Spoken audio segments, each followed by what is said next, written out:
absolument rien, Poirot. Mais je vous assure, inspecteur Japp, qu'il s'agit d'une viande de qualité. Et je n'en doute pas. Voilà, monsieur.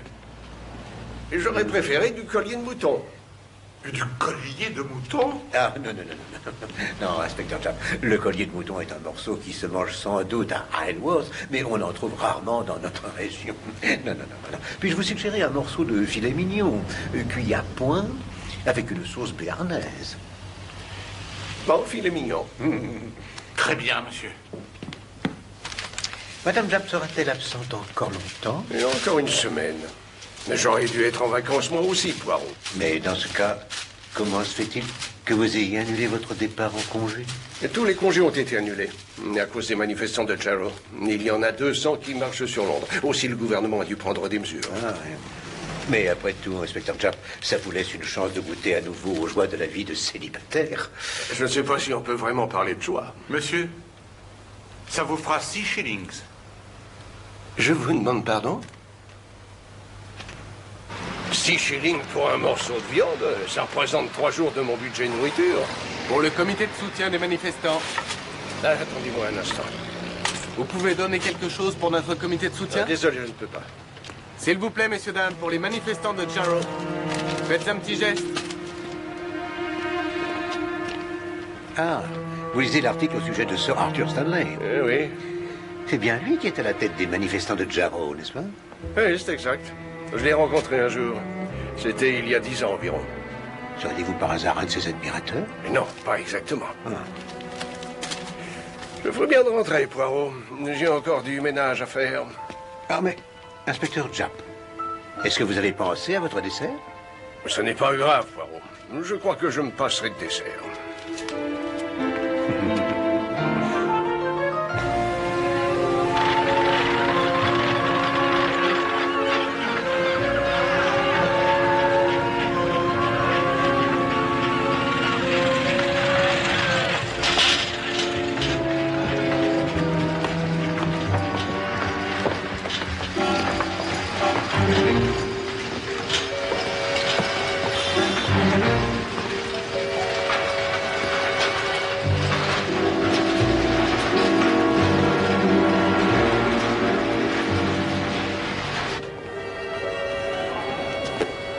Américaine? C'est exact. Sally Finch. En vacances? Non, je suis étudiante. En littérature. J'ai passé une semaine de vacances à Amsterdam. Merci.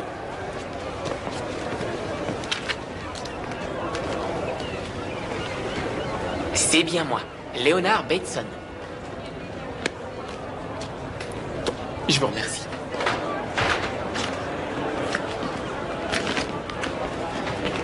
J'aurais dû vous prévenir, Sally. Ils n'aiment pas les jeunes gens qui sont étudiants ou étrangers. Vous voyagez avec mademoiselle? Oui? Alors veuillez me présenter votre sac.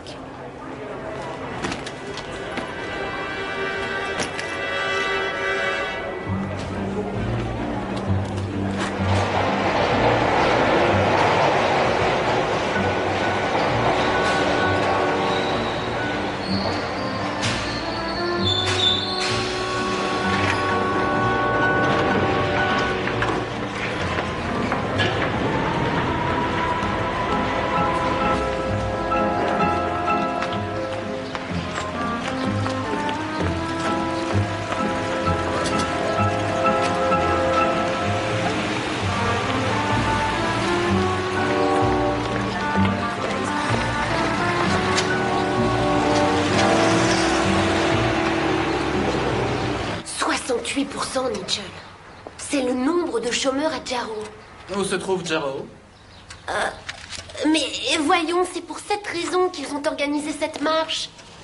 Bonjour. Oh, bienvenue à nos pigeons voyageurs. Comment était Amsterdam, Sally? Oh, c'était merveilleux. Il n'y a que le voyage de retour, ça a été un enfer.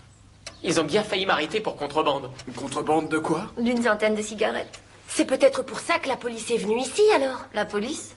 La police est vraiment venue. Auriez-vous mauvaise conscience? Que voulait-il? Je l'ignore. Madame Hubbard vient de me le dire. Ils enquêtent sur je ne sais quoi. Ils sont peut-être venus au sujet des vols. Il était temps. On n'aurait pas appelé la police pour ça, n'est-ce pas? Je ne sais pas. Enfin bref, je dois téléphoner. À plus tard. Vous avez fait peur à notre amie américaine, Patricia. C'est peut-être elle qui a mauvaise conscience. Cet après-midi, un agent de police est venu. C'était à propos d'un pauvre homme qui a été tué à Soho. La police pense qu'il s'agit d'un étranger. Peut-être un étudiant. Alors c'est pour cette raison qu'ils sont venus ici? Oui. La police visite toutes les pensions d'étudiants. Comme si nous n'avions pas assez de soucis. Pourquoi ça s'est reproduit? Oh oui. Il y a eu un stéthoscope, un briquet en or, un bracelet et une boîte de bicarbonate. Comme tu vois, la liste ne cesse de grandir. Si tu veux, je peux essayer d'en parler à Monsieur Poirot. Oh non. Non, ce serait ridicule, Félicité. Non, c'est notre problème. C'est à nous de le résoudre. Ah, vous êtes là. Bonjour, Madame Nicolettis. Permettez-moi de vous présenter ma sœur. Votre sœur, non. C'est à vous que je veux parler, Madame Bard. C'est factuel. Je crois que je vais vous laisser. S'il vous plaît, Madame Nicolettis, ça ne peut pas attendre un peu. D'accord, je vous en prie, mademoiselle, restez. Nous en parlerons demain ou après-demain. Mais croyez-moi, je n'attendrai pas d'être ruinée. Eh bien, c'était Madame Nicolettis, la propriétaire de la pension. Nicolettis, c'est un nom grec apparemment. Oui. Je suppose que ça explique son attitude.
Bonsoir, monsieur l'agent. Entrez. Oui, entrez.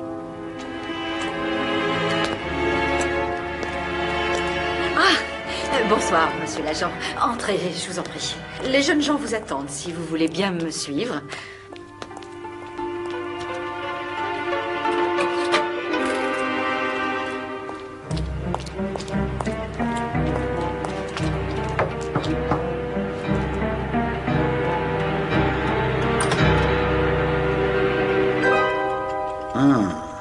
Ce sont de belles pièces.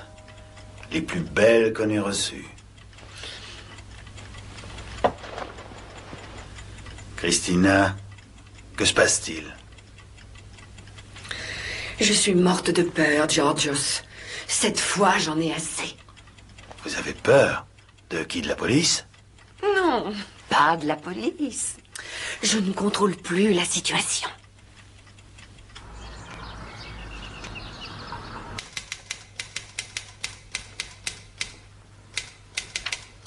Non, non, non, non, non. Non, impossible. Miss Damon.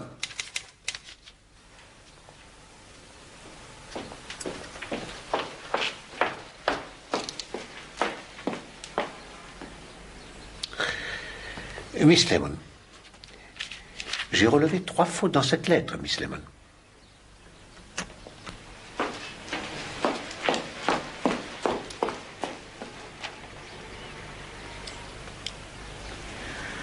Oh, Monsieur Poirot. Vous n'avez jamais fait une faute jusqu'à présent et aujourd'hui j'en relève 3 sur une seule page. Monsieur Poirot, je ne sais pas quoi vous dire. Vous êtes peut-être souffrante. Non. Si. Je dois être perturbée. suis très inquiète, monsieur Poirot, au sujet de ma sœur Florence. Un instant, s'il vous plaît, Miss Lemon. Vous avez une sœur? Oui. Elle vivait à Singapour, mais son mari est mort et depuis, elle est gouvernante dans un hôtel. Une pension pour étudiants à Hickory Road. Et ainsi, c'est donc votre sœur qui a des problèmes. Oui. Des tas d'objets ont disparu. Des objets peu courants et d'une façon tout à fait inhabituelle. Elle est inquiète, monsieur Poirot. Je suppose que c'est ce qui me met dans cet état. Je vois. Seriez-vous d'accord pour aller prendre le thé cet après-midi avec votre sœur, Miss Lemon? Vraiment, monsieur Poirot? Vous le feriez? Un stéthoscope, un briquet, une boîte de bicarbonate, une ampoule électrique, ainsi qu'une chaussure. Une seule chaussure? Oui. Veuillez continuer, Madame Hubbard. Un foulard de soie, un sac à dos. Nous l'avons retrouvé déchiré dans la chaufferie qui est dans l'arrière-cour. Et une jeune fille, Patricia, a perdu sa bague en diamant. Cela dit, nous l'avons également retrouvée. Où l'avez-vous retrouvée, Madame? D'une manière étrange, on l'a retrouvée dans la soupe. Tout ceci n'a vraiment aucun sens, n'est-ce pas, monsieur Poirot? En effet, c'est quelque peu inhabituel, Miss Lemon. Merci. Je dois vous féliciter, Madame Hubbard. Excusez-moi. Eh bien, je vous félicite de m'offrir une énigme aussi inhabituelle. Oh. Madame Hubbard, pourriez-vous me décrire la fameuse chaussure? Oui, bien sûr. Elle est très reconnaissable. Reconnaissable. Mais comment comptez-vous vous y prendre, monsieur Poirot? Eh bien, pour commencer, je vais faire la connaissance des étudiants qui vivent au 26 Hickory Road, mais de manière à ne surtout pas éveiller leurs soupçons. Dîner-conférence le jeudi 5 avril avec monsieur Poirot.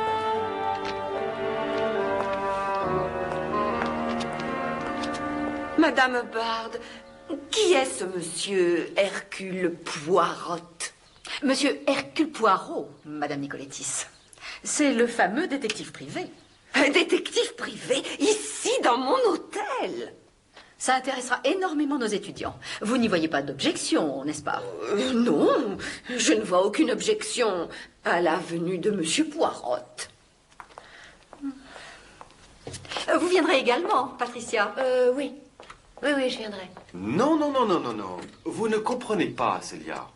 Écoutez, moi aussi, je pourrais tuer quelqu'un si je le voulais, mais seulement si je n'avais pas de mobile. Comment pourrais-je comprendre une chose que vous ne m'avez pas expliquée, Colin? Mais je vous ai déjà tout expliqué. Avez-vous entendu parler de ce grand détective qui va venir nous rendre visite? Oui, Valérie, Madame Hubbard vient de m'en parler. Ça fera certainement plaisir à Colin, avec ses idées étranges. Je disais seulement que les assassins se font prendre parce qu'ils ont un mobile. Enlevez le mobile et ils deviennent introuvables. C'est une théorie épouvantable. Reste-t-il un peu de lait ou est-ce qu'on l'a volé avec le reste? Je viens de le finir. Si vous voulez mon avis, nous avons besoin d'un détective. Oh, voyons, Patricia. Non, je déteste cette situation. Toujours se demander ce qui va disparaître. Ce monsieur Poirot pourra peut-être nous aider.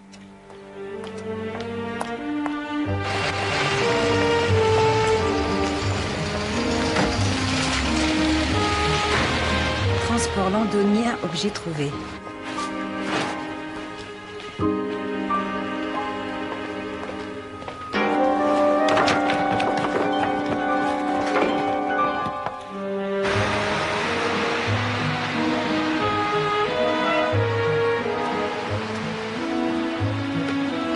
Miss Lemon?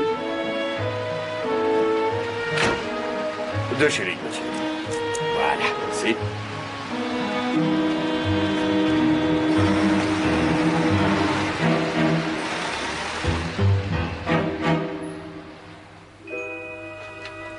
Je m'appelle Célia Austin, monsieur Poirot. Je suis des cours de chimie à temps partiel. Colin McNabb, psychologie. Je suis Patricia Lane et j'étudie la politique. Je suis Sally Finch. Je vais passer un an à Fulbright pour étudier la littérature. Valérie Hobhouse, j'étudie la mode et je veux devenir styliste. Leonard Bateson. Disons très bientôt docteur Leonard Bateson. J'étudie la médecine. Je m'appelle Nigel Chapman. J'étudie l'histoire du Moyen-Âge et l'archéologie.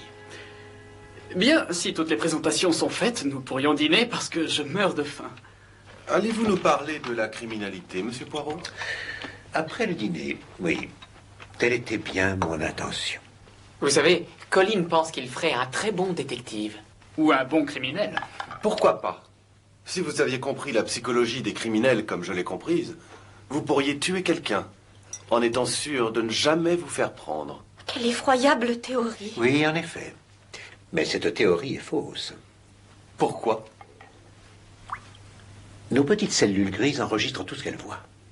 Et ce sont les petites erreurs que commettent les criminels, sans le savoir, qui nous ouvrent les portes de la psychologie et nous mènent jusqu'à eux. Je pense tout de même que Colin a raison. Savourez votre dîner, Monsieur Poirot. Nous aurons tout le temps de discuter après. C'est du Redzina, Monsieur Pierrot. Je le fais venir de ma ville natale. Oui, je vous dis un petit peu merci. Oui, merci. Nous pensons tous que la prévention vaut mieux que la répression. Aussi, nous préférons prévoir les meurtres bien avant qu'ils ne soient commis. Merci.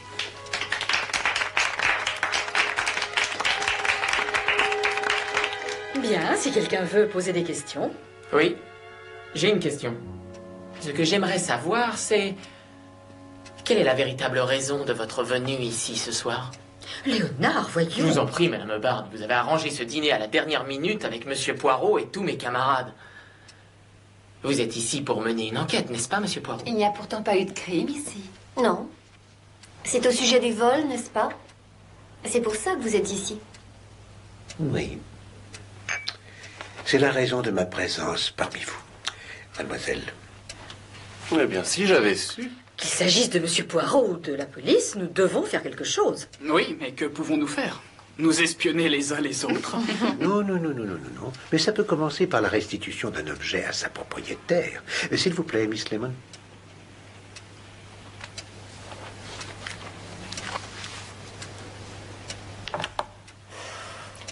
C'est ma chaussure? Celle que j'avais perdue? Mais comment l'avez-vous retrouvée? Avez-vous retrouvé mon briquet? Et mon stéthoscope? Où l'avez-vous trouvée, Monsieur Poirot? Ah, mademoiselle Patricia, dites-moi, n'est-ce pas vous qui avez perdu une bague avec un diamant? Si, mais je l'ai retrouvée. Dans ma soupe. Et la soupe a été servie de la même manière qu'elle a été servie ce soir? Oui. Avec la bague en plus. Mais parlez-nous de la chaussure. Mademoiselle Lemon? Conformément aux instructions de Monsieur Poirot, cet après-midi, je me suis rendue au service des objets trouvés des transports londoniens. Pourquoi êtes-vous allé chercher là-bas? Un simple processus de déduction, mademoiselle. Une seule chaussure n'est pas d'une grande utilité et il est impossible de la revendre. Alors, la seule solution... est de la perdre dans un bus ou dans un train? Oui, c'est ça. Et c'est ce que j'ai pensé. Et bien sûr, j'avais raison. Cette chaussure a été découverte dans le bus numéro 42. Il me semble que ce bus ne passe pas très loin d'ici.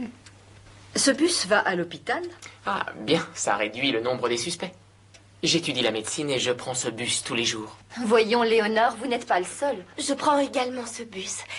L'après-midi, je travaille à la pharmacie. Chacun d'entre nous a pu prendre ce bus, cela ne prouve rien. Je suis d'accord avec vous, Monsieur Chapman. Chacun d'entre vous peut être le voleur. Si c'est le cas, que nous conseillez-vous de faire?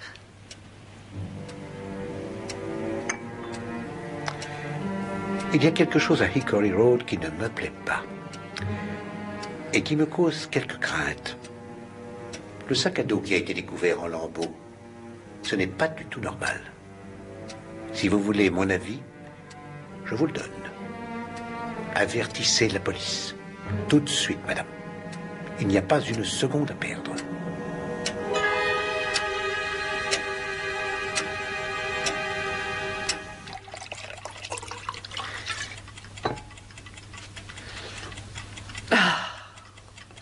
Plus jamais de diamants.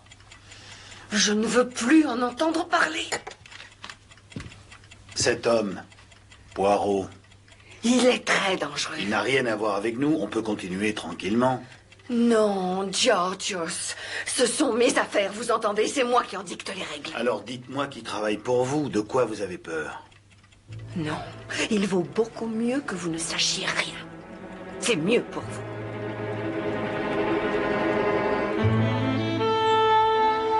Monsieur Poirot, Celia Austin et Colin McNabb désirent vous parler au sujet de Hickory Road. Faites-les entrer, Miss Lemon.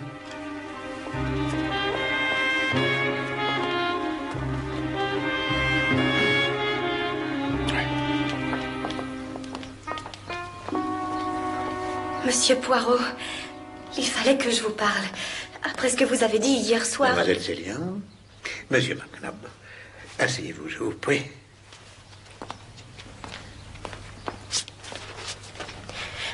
Monsieur Poirot, c'est moi le voleur. J'ai volé toutes ces choses. Non, vous n'êtes pas une voleuse, Celia. Ce n'est pas le mot exact. Je suis terriblement gênée. Elle n'a pas pu s'en empêcher. Son cas relève de la médecine, non pas de la police. Ah, vous voulez dire que mademoiselle souffre de ce qu'on appelle la kleptomanie? Oui, oui, je n'ai pas voulu prendre ces objets, mais je n'ai pas pu m'en empêcher. Celia va rendre tout ce qu'elle a pris. Je ne peux pas rendre le briquet et le bracelet, Colline.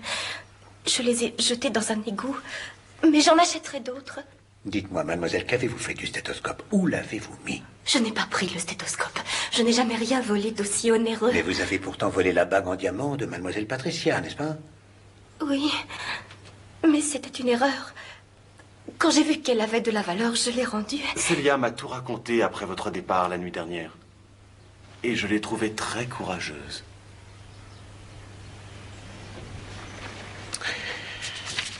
Mademoiselle, dites-moi, parmi tous ces objets, lesquels n'avez-vous pas volé? Dites-moi la vérité. Pas le sac à dos de Léonard, je ne l'aurais pas pris et je ne l'aurais pas mis en pièces. Pas les ampoules électriques et pas la boîte de bicarbonate. Je vous en prie. J'espère que vous êtes satisfait, Monsieur Poirot. Je vais envoyer une lettre d'excuse à Madame Bard et je vais tout dire aux autres. Je vous en prie, n'ayez pas peur. À partir de maintenant, je vais veiller sur vous. Mademoiselle, ce que vous avez fait est très courageux. Alors, vous ne direz rien à la police? En ce qui concerne cette demoiselle? Non. Oh, merci, Monsieur Poirot. Le fait de vous avoir parlé m'a redonné du courage. Mademoiselle, Monsieur McNabb, au revoir. Venez, Celia.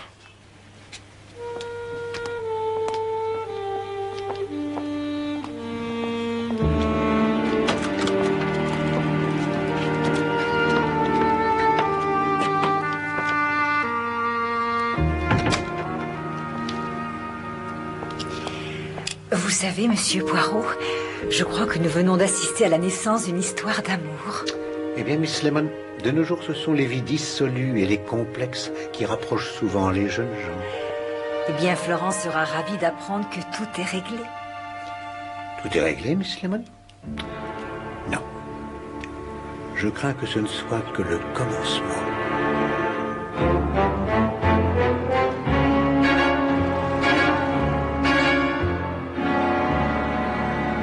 Alors, vous êtes allé parler au grand monsieur Poirot?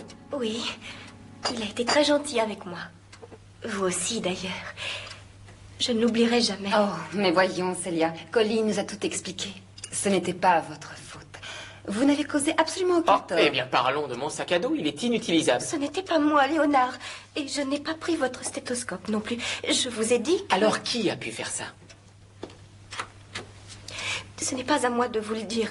J'ai vu la personne qui a éventré votre sac et je lui ai parlé. Elle m'a promis de se dénoncer. Tenez, votre café, Celia. Merci. De rien. Quelqu'un veut du café? Non, merci, Colin. J'ai encore du travail. Où sont tous les autres ce soir?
Bonsoir, Patricia. Où êtes-vous encore allée fouiner? Je n'ai fouiné nulle part. J'étais au cinéma.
Ici le programme national de la BBC.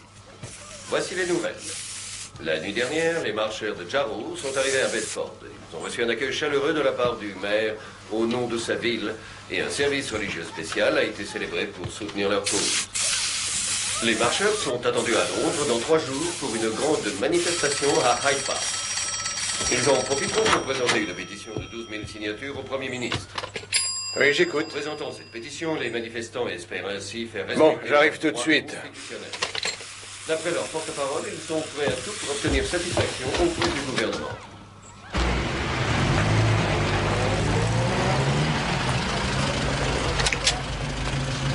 Comment, vous êtes déjà là, Poirot? Inspecteur Japp, je suis venu dès que j'ai appris la nouvelle. Quelque chose ne va pas, inspecteur Japp? Quoi? Si, tout va très bien, je vous remercie. Allons-y. Je vous en prie, Miss Lemon. Qui a appelé la police sans mon autorisation? Oh, la police! Ici, dans mon hôtel respectable! Mais c'est un scandale!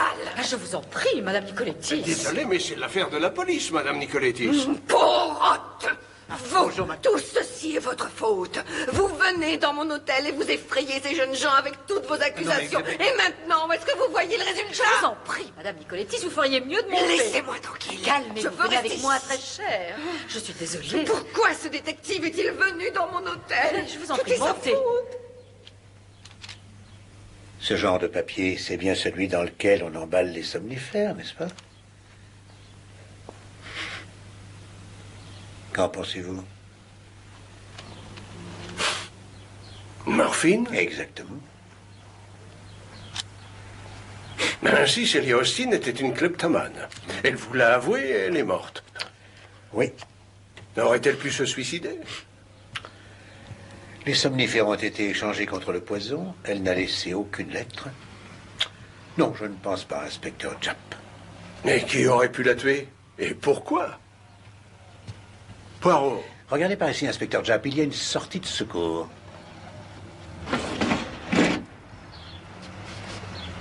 Elle correspond également avec la chambre voisine. Et qui dort à côté? Je crois me souvenir qu'il s'agit de la jeune américaine, mademoiselle Sally Finch. Mademoiselle Celia avait, comme on dit, une chambre avec vue.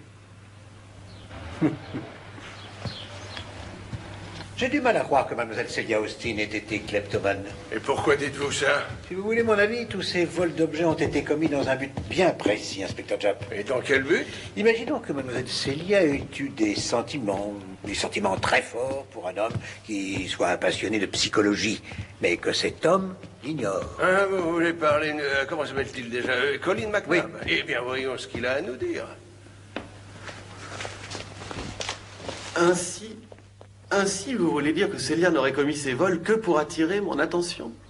Elle n'avait pas l'esprit assez brillant pour avoir une telle idée. Mais vous étiez vous-même attiré par Celia, n'est-ce pas, monsieur McNabb? C'était un cas très intéressant. S'est-elle suicidée? Non, monsieur McNabb, il semblerait qu'elle ait été empoisonnée. Empoisonnée? Avec de la morphine. De la morphine? Mais c'est impossible. Pourquoi? eh bien, personne n'aurait voulu la tuer. Pas Célia. Vous pensez qu'il s'agit d'un meurtre sans mobile? Eh bien... Oh, je n'en sais rien. Monsieur Collin, étiez-vous avec mademoiselle Célia le soir de sa mort? Oui. Après ce qui s'est passé, vous souvenez-vous d'une chose qu'elle vous aurait dite? En effet, il y a quelque chose. Ça avait un rapport avec les vols. Elle a dit qu'elle savait qui avait volé le sac de Léonard. Je suppose qu'elle n'a pas donné de nom. Non. Elle a dit qu'elle lui avait parlé, mais que le voleur se dénoncerait lui-même. Oh mon Dieu. Alors c'est vrai. Je viens d'apprendre la nouvelle. Qui êtes-vous?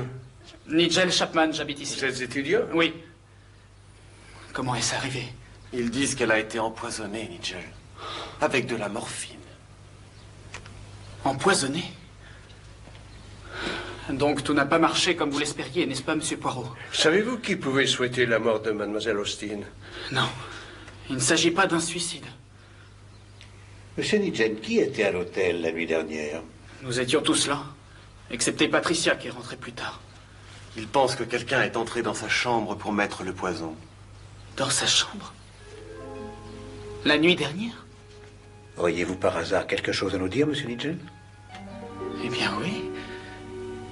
Je ne voudrais pas moucharder. Nous enquêtons sur un meurtre, monsieur Chapman. Oui. Eh bien, j'ai vu Leonard Betson, mon camarade de chambre, entrer chez Célia. Quelle heure était-il? Je venais de prendre mon bain, ça devait être 1 heure après le dîner. Mais Léonard ne ferait jamais de mal à qui que ce soit. Je suis persuadé qu'il a une bonne explication. Je me trompe peut-être, Poirot, mais il me semble que le mot morphine les a perturbés tous les deux. Inspecteur Jack, d'où pensez-vous que puisse venir la morphine? C'est à vous de me le dire. Miss Lemon? Cette jeune fille, Célia Austin, ne nous a-t-elle pas dit qu'elle travaillait à la pharmacie de l'hôpital? Exactement.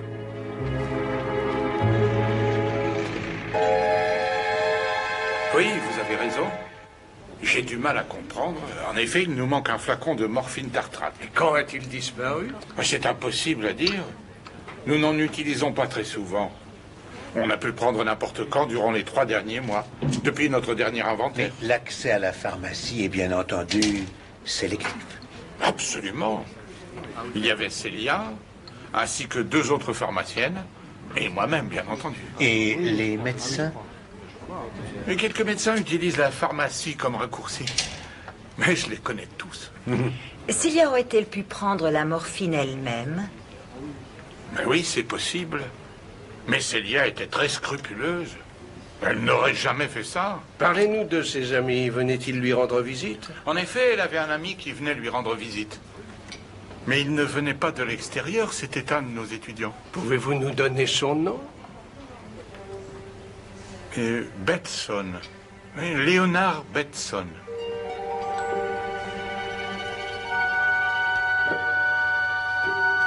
Monsieur Léonard, vous et mademoiselle Célia, étiez-vous en bons termes? Oui, nous étions bons amis. Et parfois, vous lui rendiez visite à la pharmacie. Quoi? J'aurais profité de mes visites pour voler le poison? Voyons, monsieur Poirot, pour qui me prenez-vous? Que faisiez-vous chez elle l'autre nuit? Qui a dit que j'y étais? Vous avez tout intérêt à répondre à ma question sans vous faire prier, monsieur Betson. Vous ne pourrez pas m'intimider, monsieur l'inspecteur. Oui, en effet, je suis allé dans sa chambre pour chercher mon stéthoscope. Mais Célia n'avait pas pris votre stéthoscope? C'est ce qu'elle nous a dit. Mais il m'a coûté très cher et j'ai préféré vérifier. Ainsi, vous avez fouillé sa chambre. J'ai jeté un rapide coup d'œil et il n'était pas là. Monsieur Léonard, vous ne nous avez pas demandé quel poison avait été volé? Dites-le moi. Morphine tartrate. Ce n'est pas moi. Ne me regardez pas comme ça, je n'ai rien pris. Attention, voilà. Docteur, regardez par ici, s'il vous plaît. Docteur. Avez-vous déjà examiné Sir Arthur, docteur? Pas encore. Combien de temps Sir Arthur va déjà rester ici? Aucune idée. Sera-t-il capable de recevoir les marcheurs de Jarrow? Vraiment, monsieur Poirot, les jeunes gens d'aujourd'hui ne respectent plus personne. C'est la nouvelle génération, Miss Lemon. Mon Dieu.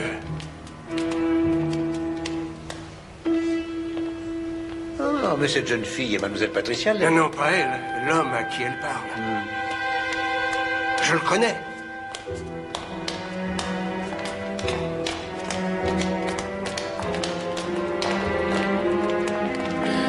Monsieur Poirot. Mademoiselle Patricia. Mademoiselle Lane, cet homme à qui vous parliez. C'est un ami de Sir Arthur Stanley. Vous devez savoir qu'il vient d'être hospitalisé ici. Et vous connaissez Sir Arthur? Non, mais j'étudie les sciences politiques. Sir Arthur Stanley a toujours été comme un héros pour moi.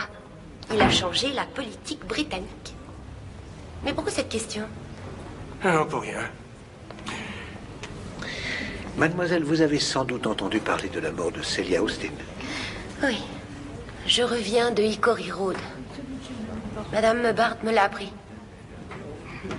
C'est monstrueux. Et dites-moi, mademoiselle, vous n'étiez pas à l'hôtel la nuit dernière? Non, je suis sortie et je suis rentrée tard. Et vous n'avez rien vu qui puisse nous aider?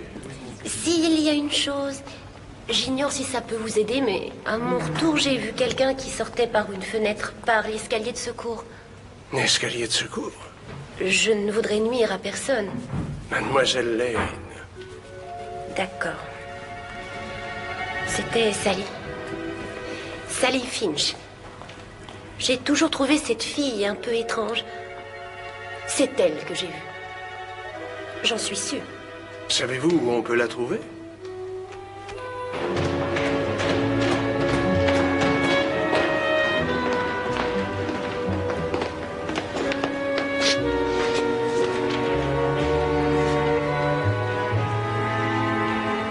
Quelqu'un vous a vu, mademoiselle Finch? Eh bien, j'ignore qui vous a dit cela, mais ça n'a aucun sens. Je n'ai pas bougé de ma chambre. Mais votre chambre donne sur l'escalier de secours. Et alors, je ne suis allée nulle part. Mademoiselle... Mademoiselle Sally, avez-vous de bons rapports avec les autres étudiants? Avec quelques-uns. Je suis partie en vacances avec Leonard Bateson. Nous étions à Amsterdam. C'était donc avant qu'on ne lui ait volé son sac à dos. On le lui a volé le jour de notre retour. Le jour où la police est venue. La police? Oui, il y a eu un meurtre à Soho et il fouillait les hôtels. Si le suspect était jeune et étranger, c'était une enquête de routine. Enfin, tout de même, je trouve étrange que le sac à dos ait été volé le jour de cette visite. Les ampoules électriques ont été volées le même jour.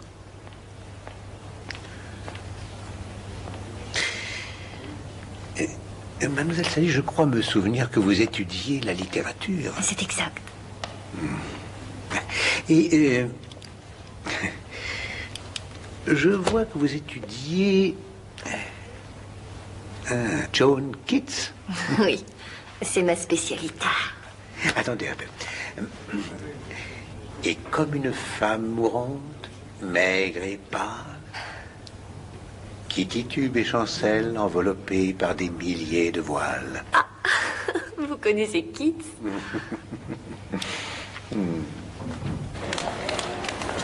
Cette mademoiselle Sally est très intéressante. Oui, mais elle ment au sujet de l'escalier de secours. Et pour d'autres choses.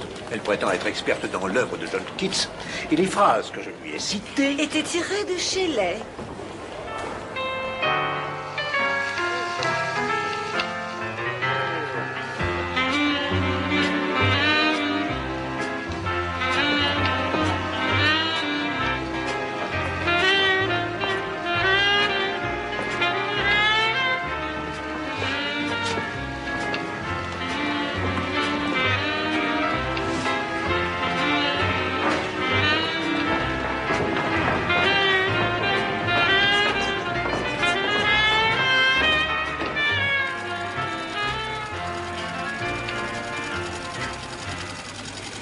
Cette pauvre Celia, elle n'était pas très brillante, mais je l'aimais bien. Vous étiez proche? Nous étions amis. Nous sommes tous amis à Hickory Road. Dites-moi, mademoiselle Valérie, que faites-vous exactement dans cette maison de couture? Chez Sabrina Fair. Je travaille avec eux depuis 1 an à temps partiel. Je crée des modèles. Ah oui, je vois, vous créer des modèles pour des... comment appelez-vous ça? Des défilés de mode. Oui, en effet. Et cela me permet de voyager à Paris, à Milan. C'est une vie très agréable. Je n'en doute pas un seul instant. Et cette robe, par exemple, c'est vous qui l'avez dessinée? Oui. Oh, Miss Damon, regardez. Comme c'est magnifique. C'est vous qui l'avez fait. Ah, oui. Voilà un point très inhabituel. Une dernière question, si vous le permettez, mademoiselle. Je vous écoute. Cela aurait-il fait une différence si je vous avais dit que la cause de la mort de mademoiselle Celia Austin était l'empoisonnement par morphine? Non. En aucune façon. Au revoir. Bien, je vais rentrer chez moi. Ah, non, inspecteur Japp. Dites-moi, Madame Japp n'est toujours pas rentrée? Non. Cela ne m'étonne pas. Moi non plus. Eh bien, j'ai une très bonne idée. Inspecteur Japp, seriez-vous d'accord pour dîner avec moi ce soir? Je vous remercie, Poirot. J'apprécierais vraiment un bon repas. Je n'en doute pas. Mais monsieur Poirot, vous oubliez que l'inspecteur Japp habite de l'autre côté de la ville. Oh, j'ai une autre idée. Voilà ce que nous allons faire. L'inspecteur Japp va rester chez moi jusqu'au retour de sa charmante épouse. Quoi? Habiter chez vous? Oui. Je peux préparer la chambre d'amis. Eh bien, c'est très gentil de votre part, Poirot. Vous acceptez? Eh oui, avec plaisir.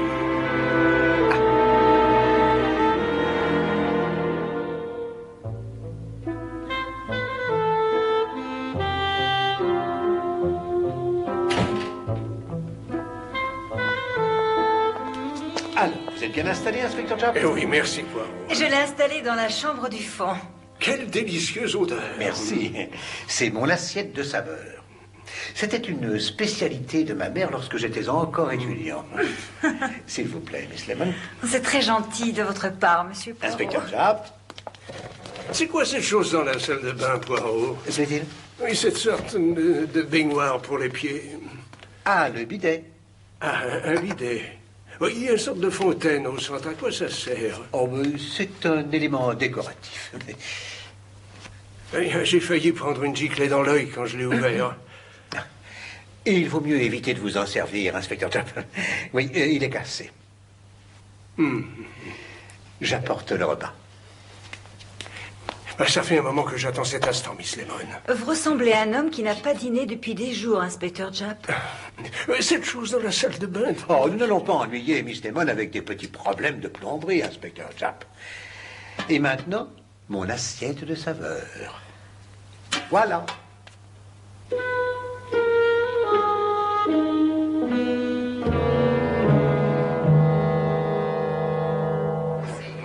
Vous ne leur avez rien dit. Bien sûr que non. Moi non plus. Vous le savez, puisque vous étiez là. Nous ne devons pas le cacher plus longtemps. Pourquoi pas? Nous ne pouvons pas. Il faut le dire à monsieur Poirot. Ah, vous êtes là. Oui, moi aussi. J'avais besoin d'un petit remontant. C'est pour mon cœur. Bonne nuit, Madame Nicoletti. Oh, je sais. Je sais ce qui s'est passé. C'est monstrueux. Oui, vous avez raison. Je vais aller voir la police et je leur dirai toute la vérité avant qu'il y ait d'autres victimes. Qu'est-ce qu'elle raconte? Elle est saoule, comme d'habitude. Colline. D'accord. J'ai pris la morphine. Mais vous savez tous ce que j'en ai fait. Alors vous n'avez pas à vous inquiéter, n'est-ce pas? Je n'ai pas l'intention de le leur dire. Si vous ne le faites pas, un de nous peut le faire. Je suis désolé, Colline, mais Nigel a raison. Nous devons le dire à Poirot. Mais pourquoi le lui dire? Eh bien, au cas où ça se reproduirait.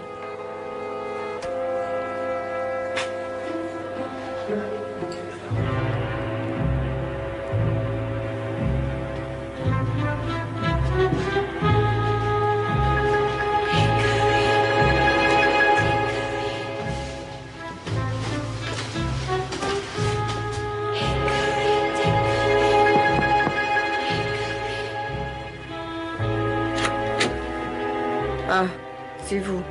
Entrez.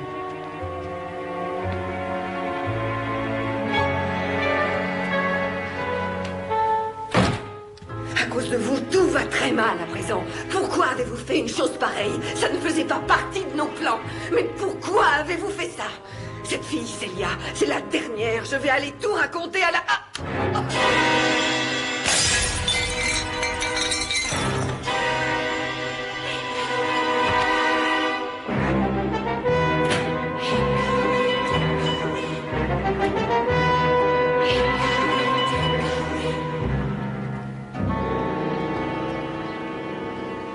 Poignardé en plein cœur. Avec une précision quasi médicale, vous pouvez le dire, inspecteur Japp. Oui, exactement. Leonard Betson étudie la médecine, n'est-ce pas? Oui, en effet. Que se passe-t-il, Poirot? Tout d'abord, Célia Austin qui chaparde toutes sortes d'objets inutiles. Ce n'est pas Célia qui a volé les ampoules électriques ni le sac à dos. Non, mais quelqu'un l'a tué. Et maintenant, Madame Nicoletis, elle est la propriétaire de cet hôtel, elle n'a rien à voir là-dedans. Oui.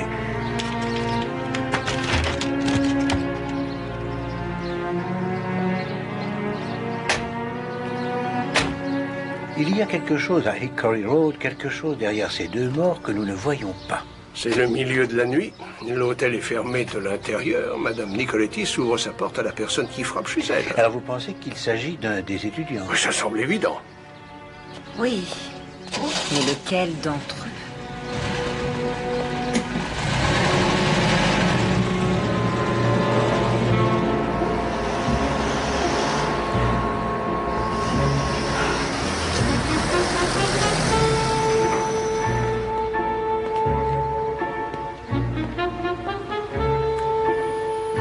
Vous êtes au courant? Oui, bien sûr. Les autres le savent. Non, la plupart étaient déjà partis quand on l'a trouvé. Écoutez, je ne peux pas continuer comme ça, j'en ai assez. Sally, on ne peut pas arrêter maintenant. Nous devons aller jusqu'au bout. Quelqu'un risque de tout découvrir et Ne vous inquiétez pas.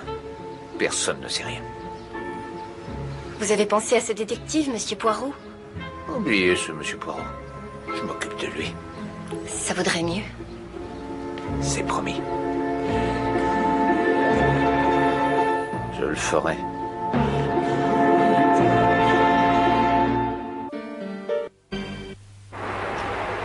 Je n'aurais jamais cru qu'on en arriverait là. D'abord Célia et... Oh, on dirait que le monde est devenu fou, Monsieur Poirot. Rassure-toi, Florence, Monsieur Poirot va découvrir la vérité, tu verras. Pouvez-vous nous parler de votre employeur, Madame Hubbard? Il n'y a pas grand-chose à dire, c'était une personne très solitaire. Je dois reconnaître... Eh bien, ça n'est pas très gentil de dire ça maintenant, mais je sais qu'elle buvait en secret. Avec toutes les bouteilles trouvées dans sa chambre, ce n'est plus un secret. Vous m'avez dit, je crois, qu'elle avait d'autres activités. Oui, 1 ou 2 clubs d'étudiants et un magasin de l'autre côté de la rue. Quel magasin? On y vend des bagages. Les étudiants y achètent leurs sacs à dos. Leur sac... Ah oui, bien sûr, le sac à dos appartenant à Monsieur Leonard Betson. Celui qui a été déchiré. Oui. Le jour où la police est venue à Hickory Road. Monsieur. Excusez-moi. Il y a là 2 étudiants qui voudraient vous parler. Bien. 2 étudiants sont là, ils désirent vous parler. Oui. Je suis mort de honte de vous raconter ça. Nous étions d'accord. S'il vous plaît, Monsieur Leonard. Continuez, Monsieur Nigel. D'accord, et bien voilà. Il y a environ 6 semaines, nous parlions de crimes et d'assassins. Qui était là?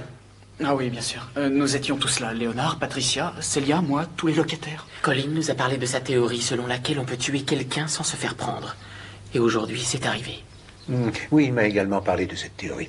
Lors du dîner, vous vous souvenez? Oui, nous le taquinions à ce sujet et quelqu'un lui a demandé comment il s'y prendrait pour commettre un meurtre. Il a répondu avec du poison. Du poison? Oui. J'ai dit qu'il était impossible de se procurer un poison mortel, mais il n'était pas d'accord. C'est là que nous avons fait ce pari. Quel pari? Colin a dit qu'il pouvait se procurer assez de poison pour tuer quelqu'un dans un délai d'1 semaine. Vous voulez dire qu'il a volé du poison? Oui, de la morphine tartrate. Il l'avait 1 semaine plus tard. Personne ne voulait le croire, ce n'était que de la poudre blanche. J'ai vérifié et c'était bien ce qu'il nous avait dit. Et ce poison, qu'en avez-vous fait après qu'il l'ait apporté? Colin l'a gardé pendant quelques jours, mais cela nous rendait tous nerveux, alors il l'a jeté dans les toilettes. L'avez-vous vu jeter le poison? Oui. Il l'a fait devant nous. Alors, si j'ai bien compris, et Colin McNabb a volé une fiole de morphine tartrate juste pour prouver sa théorie. Il n'est pas aussi mauvais qu'il y paraît. Je ne vois pas comment il pourrait être pire. J'ai seulement voulu prouver ma théorie, c'est tout. Dites-moi, monsieur Collin, le poison, où l'avez-vous dérobé? Ça n'a rien de secret. Je l'ai pris dans la pharmacie de l'hôpital. Celia Austin vous a donné ce poison? Non. Je l'ai pris moi-même. C'était très facile. Oui, je crois. Je suis allé à l'hôpital. J'ai vu qu'ils étaient occupés. Il me suffisait d'attendre le bon moment. Pour entrer, il m'a fallu une blouse blanche et un stéthoscope. C'était le meilleur moyen de ne pas me faire repérer. Pour tous ces gens-là, je n'étais qu'un médecin qui passait par là. Et le stéthoscope, où l'avez-vous trouvé? Je l'ai emprunté, vous vous en doutez. C'était celui de Leonard Bateson. Ah, donc ce n'est pas mademoiselle Celia Austin qui l'avait volé? Non, elle vous l'avait dit. Et qu'avez-vous fait du stéthoscope? Je l'ai laissé à l'hôpital. J'avais l'intention de lui en acheter un nouveau. Il n'y a pas de quoi en faire un drame. Je n'ai rien fait de mal. Il s'agit d'un vol, vous ne pouvez pas le nier. Écoutez, je me suis débarrassé du poison. Demandez à Nigel et Leonard. Ils étaient là tous les deux. Mais vous l'avez quand même gardé chez vous pendant une semaine. Oui. Et tout le monde dans l'hôtel savait que vous aviez ce poison. Oui, mais... Attendez une minute. Vous pensez qu'on aurait pu prendre ce poison et le remplacer par autre chose? Oui, par du bicarbonate qui avait disparu. Ça fait partie des objets étranges qui ont été volés. Et je l'aurais remplacé par le bicarbonate? Qui avait accès à votre chambre, monsieur McNabb? Tout le monde. Je ne la ferme jamais à clé. Je voulais seulement prouver ma théorie, inspecteur. Je n'ai fait de mal à personne. Vous retournez à Hickory Road maintenant, inspecteur Jones? Je vais fouiller cet hôtel de la cave au grenier. J'aurais dû le faire depuis le début. Et qu'est-ce que vous espérez trouver au juste? Les restes du poison. Il n'en fallait qu'une petite quantité pour tuer Celia Austin, et je présume que le tueur a gardé le reste.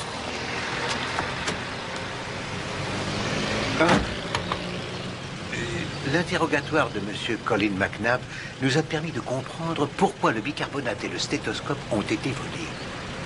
Oui. Il ne nous reste plus qu'à découvrir qui a volé le sac à dos de Leonard Bateson. Vous pensez que c'est plus important que le poison qui a tué Celia Austin? Non, mais je pense que c'est la raison pour laquelle on l'a tué. Hickory Road. Taxi. Hickory Road.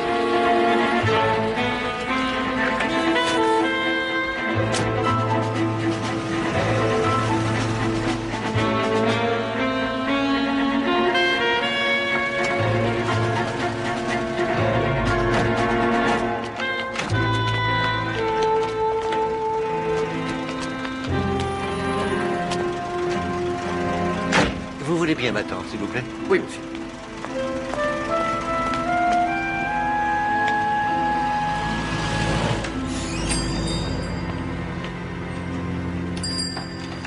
Bonjour, monsieur. Bonjour. S'il vous plaît, monsieur, je voudrais acheter un sac à dos. Un sac à dos? Oui. C'est pour vous, monsieur? Ah non, non, non, non, non, non. C'est pour mon neveu. Voici notre modèle de luxe, l'impérial, monsieur. Il est à la fois très solide et très léger. C'est vrai? Et ce modèle de sac à dos est celui que vous vendez le plus? Non, monsieur. Celui que nous vendons le plus serait plutôt celui-ci. Il est très solide et contient beaucoup de choses. Et il coûte moitié moins cher que l'impérial. Bien. Alors je prendrai celui-ci. Je vais demander qu'on vous l'emballe. Monsieur Casterman?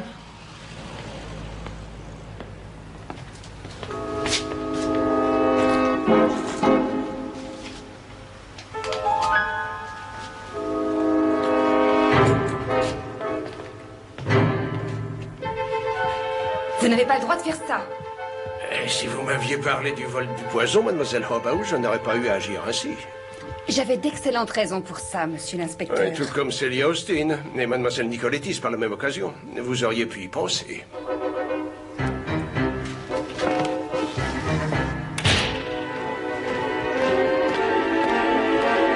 Valérie, que se passe-t-il? C'est la police. Ils fouillent absolument tout l'hôtel. Mais ils n'ont pas le droit.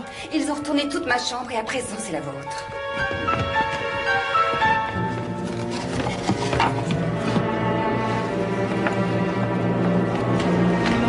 Que faites-vous, inspecteur?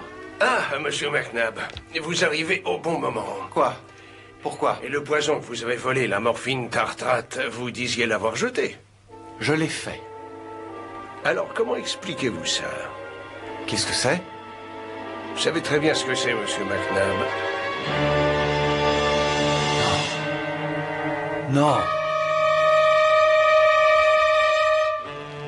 Whitehaven Mansion, s'il vous plaît.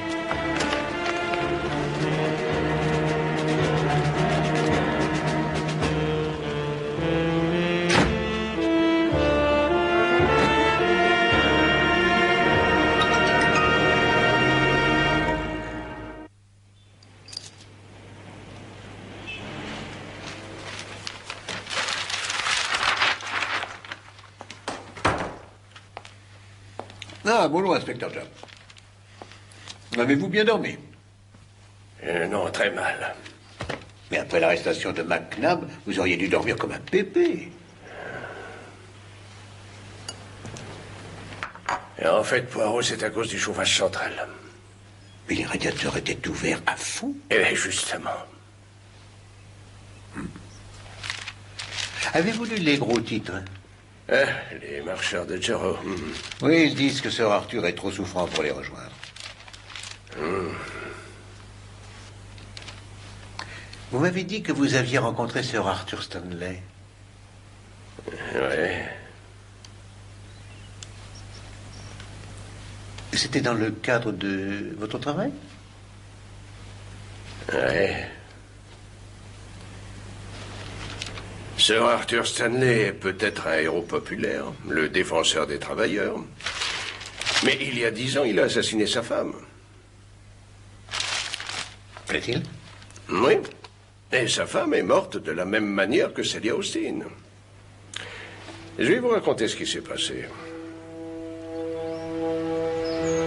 Sir Arthur Stanley était déjà célèbre. Il venait d'être nommé à la tête de son parti. Un jour, sa femme a été retrouvée morte à la suite d'un abus de somnifères. Moi, je venais d'être nommé inspecteur et j'ai été chargé de l'enquête. Ils avaient une grosse propriété à Richmond. Ils vivaient tous les deux là-bas avec leur fils et 2 domestiques. C'était peut-être un accident, c'est ce que tout le monde a pensé, mais il y avait quelque chose chez Sir Arthur, comment dire, qui a retenu mon attention.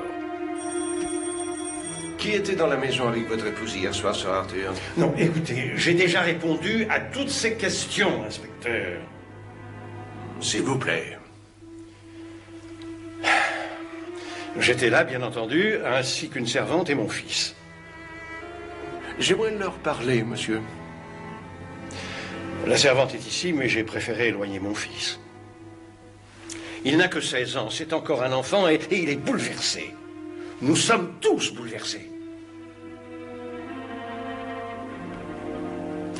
J'aimerais savoir qui a donné son somnifère à votre épouse, Sir Arthur.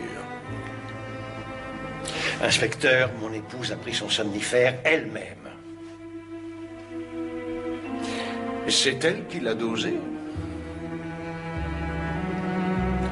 Non, c'est moi. Mais c'était le bon dosage, je peux vous l'assurer.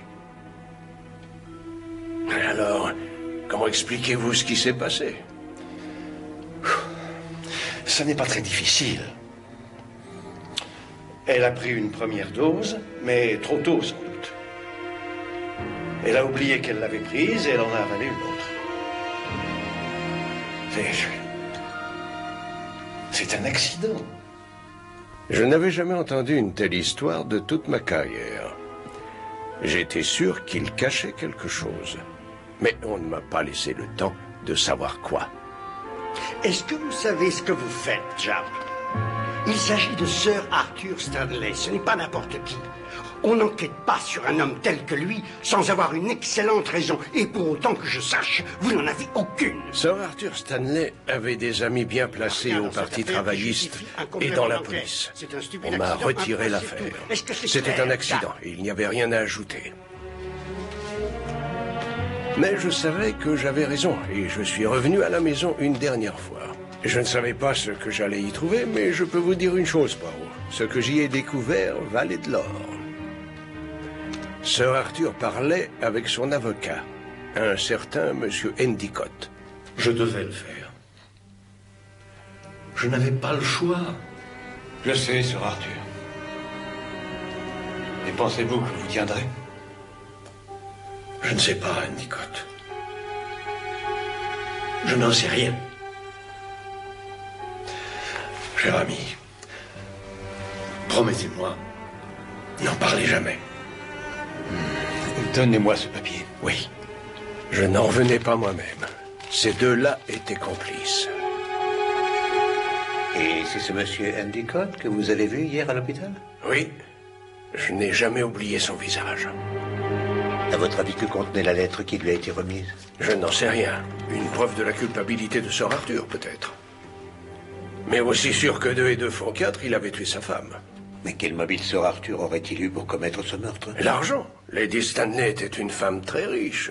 Et il héritait tout. Endicott le savait, bien sûr. Qu'avez-vous fait, alors?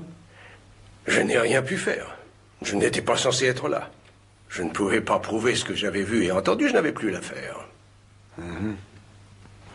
Vous réalisez que je risque gros en vous aidant. Lem, c'est vraiment important pour moi. Ah oui, je sais. Vous et Sir Arthur Stanley, à vous entendre, on vous croirait de sa famille. J'ai lu tout ce qu'il a écrit. Le travail de toute sa vie. Il faut absolument que je le voie. Juste une fois. Je ne peux vous donner que 5 minutes, Patricia, et c'est tout. Merci, Léonard. Il va bientôt mourir, n'est-ce pas? Il est très malade.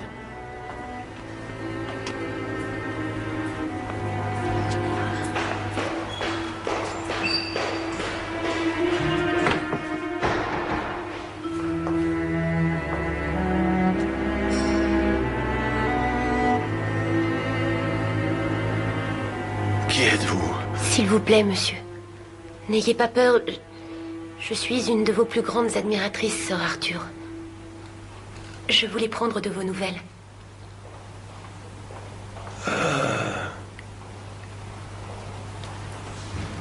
Vous avez tant fait pour ce pays. Avec les travaillistes. Vous vous êtes dressé contre Mussolini. Vous soutenez les marcheurs de Jarrow. Baldwin refuse. Il refuse. Il a peur. Mais ils n'ont pas besoin de lui. C'est de vous dont ils ont besoin. Vous êtes leur voix. Non. Plus maintenant. Vous allez vite guérir. Et c'est ça l'essentiel. Ça l'était. Oui. La grande époque.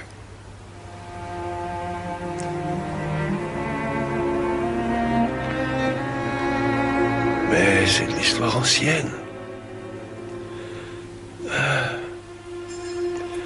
Il reste...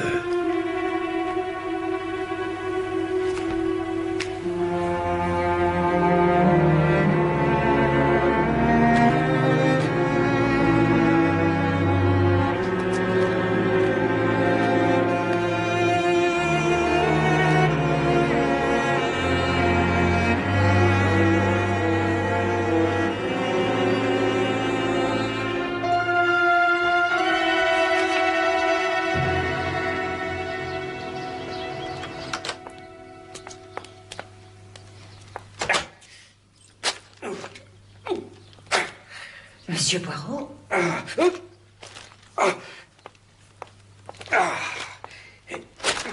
Monsieur Poirot! Miss Lemon. Pardonnez-moi, Miss Lemon. Bonjour. Vous allez bien, monsieur Poirot? Oui, merci, Miss Lemon.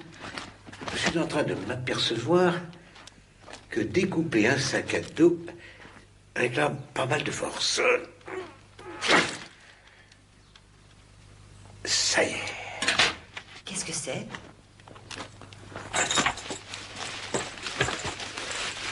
Regardez la couture. Mais vous êtes passé à travers. Et entre le fond et cette couture, que voyez-vous? Je ne vois rien du tout. Précisément. C'est ce que je voulais savoir. Merci. J'ai pensé que vous aimeriez que je vous prépare quelque chose pour le dîner de ce soir, monsieur Poirot. Oui, merci beaucoup. Ce cher inspecteur a un appétit des plus robustes, n'est-ce pas?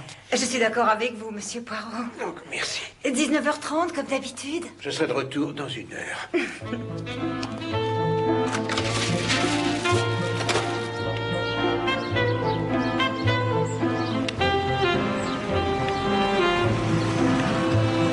Monsieur Poirot? Oui? Montez. Pardon? Allez-y. Non, mais qu'est-ce que vous faites? Mais que voulez-vous? Non, monsieur, je vous somme de me donner une explication.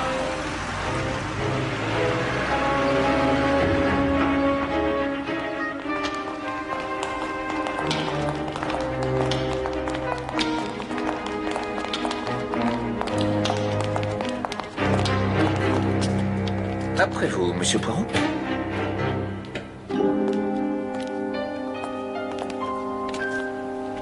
Bonjour, monsieur Poirot. Asseyez-vous.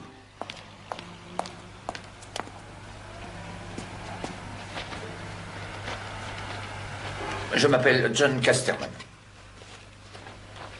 Désolé de vous avoir un peu bousculé. Je n'ai pas pour habitude d'être traité de cette manière. Vous étiez sur le point de réduire à néant 6 mois de travail sur le terrain. En mettant par ailleurs la vie d'un de mes agents en danger. Mademoiselle Sally. Exact. Il n'y avait aucun risque, monsieur. Je savais très bien que Mademoiselle Sally n'était pas ce qu'elle prétendait être. Comment? Vous auriez dû étudier un peu mieux Keats. Keats? Dites-moi, monsieur Casterman, votre travail consiste à enquêter sur des trafics, n'est-ce pas? Oui, de diamants. Entre Amsterdam et Paris. Nous savons qui fait les achats, mais nous ne savons pas qui les transporte. Et c'est là notre grande priorité. Et c'est pour cette raison que vous travaillez dans la boutique de sac à dos de Hickory Road. Exact. Pour repérer les étudiants qui partent en voyage.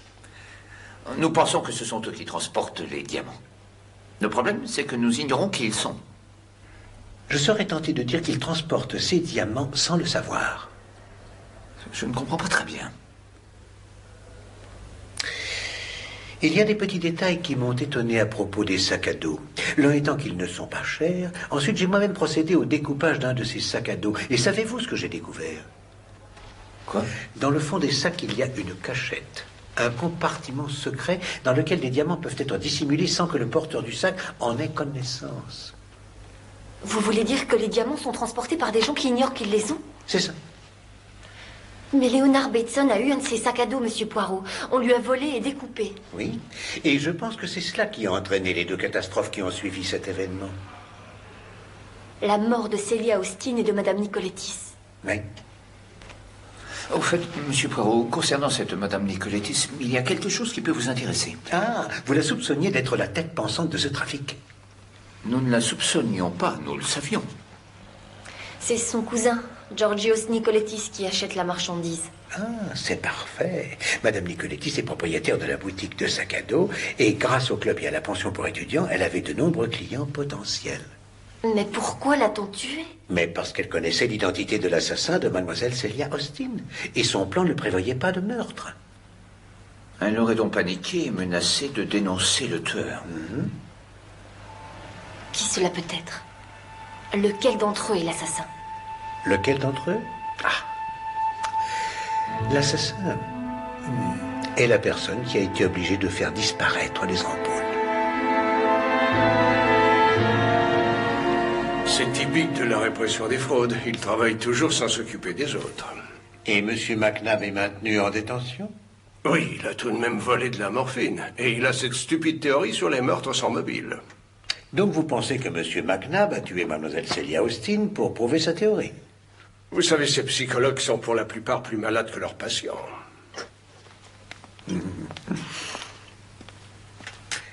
À votre santé, inspecteur Japp. Je suppose qu'il n'y a jamais de bière chez vous, Poirot. Oh, non. Je peux vous assurer qu'une bonne liqueur de banane est meilleure pour l'appétit. Santé. Santé.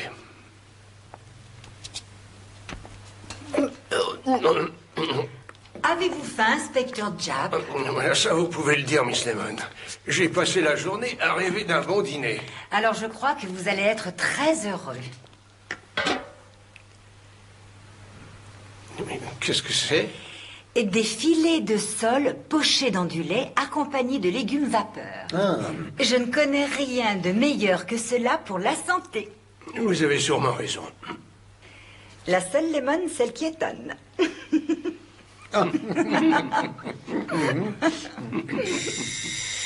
Décidément, nous ne pouvons jamais être tranquilles. Voulez-vous aller voir ce que c'est, Miss Lemon? Asseyez-vous, inspecteur Japp. Vous savez, c'est très gentil à vous de m'inviter ainsi, Poirot. Mais je me disais... pas du tout, inspecteur Japp. Le plaisir est pour moi. Et j'insiste pour que vous restiez chez moi jusqu'à ce que Madame Japp soit de retour. Ah, bien. Monsieur Poirot, monsieur l'inspecteur. Ah, monsieur Nigel. Excusez-moi de venir si tard, mais je dois vous parler. Mais bien entendu. Miss Lemon,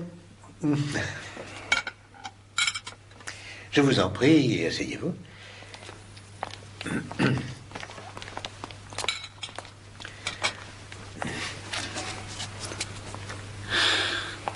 Monsieur Poirot, vous avez arrêté un innocent. Ah, ce n'est pas moi qui ai arrêté monsieur Colin McNabb. Et pourquoi dites-vous cela, monsieur Chapman? Ce n'est pas moi. Je viens de parler à Patricia Lane. Elle sait qui a remis le poison dans la chambre de Colin. Ce serait un coup monté, alors? Oui, et elle sait par qui. Et qui est-ce? Elle n'a pas voulu me le dire. Elle dit que je ne me croirai jamais. Pourquoi n'est-elle pas venue ici elle-même? Elle a peur. Elle a très peur. Elle ne voulait pas que je vienne, mais...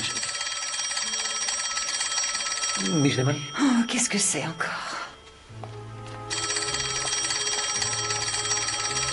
J'ai dit à Pat de venir vous raconter ce qu'elle savait pour aider Colin. Mais elle a refusé de venir, je suis donc venu à sa place. C'est Patricia Lane, pour vous. Elle a dû changer d'avis. Allô, Patricia? Pourquoi faites-vous ça, Nigel? Je vous ai dit que je venais ici, Pat. Si vous savez quelque chose, il est important que vous leur disiez. Votre vie est peut-être en danger. Monsieur l'inspecteur est là, parlez-lui, Patricia. D'accord. Monsieur l'inspecteur.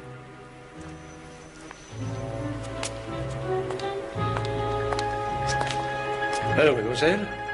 Vous êtes l'inspecteur Japp? Oui, ici Japp. Monsieur l'inspecteur, je sais qui a tué Célia. L'autre jour, je les ai vus avec le poison. Qui était-ce, mademoiselle Lane? Je passais devant la chambre de Colin et... C'est impossible, monsieur l'inspecteur, Dites-moi ce que vous avez vu, je vous prie. Mademoiselle Lane.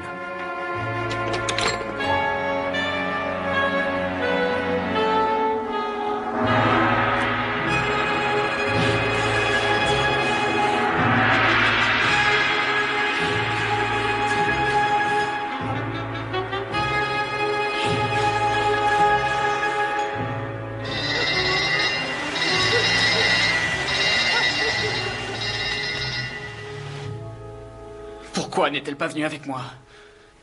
Je lui ai dit que c'était dangereux de rester ici, étant donné ce qu'elle savait. C'est ma faute.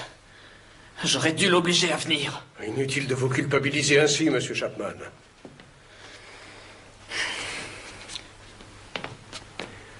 Elle n'a pas voulu lui raconter ce qu'elle savait, mais elle l'a peut-être dit à quelqu'un d'autre. Inspecteur. Ah. L'arme du crime. Ah oui. Et un presse-papier dans une chaussette. Simple, mais efficace. C'est certain.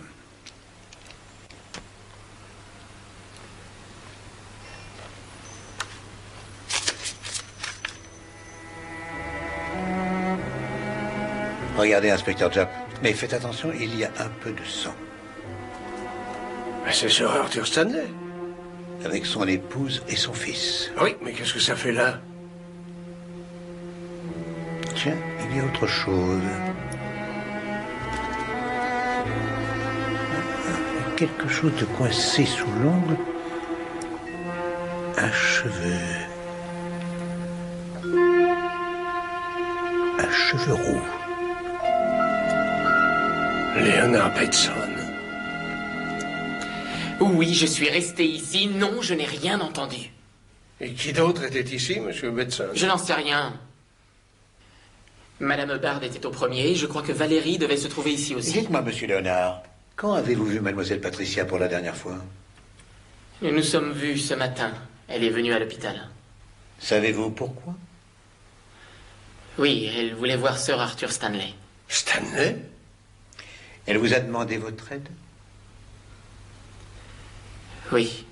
Je l'ai laissé lui parler environ 5 minutes. Elle l'avait toujours admiré et... elle voulait seulement le voir.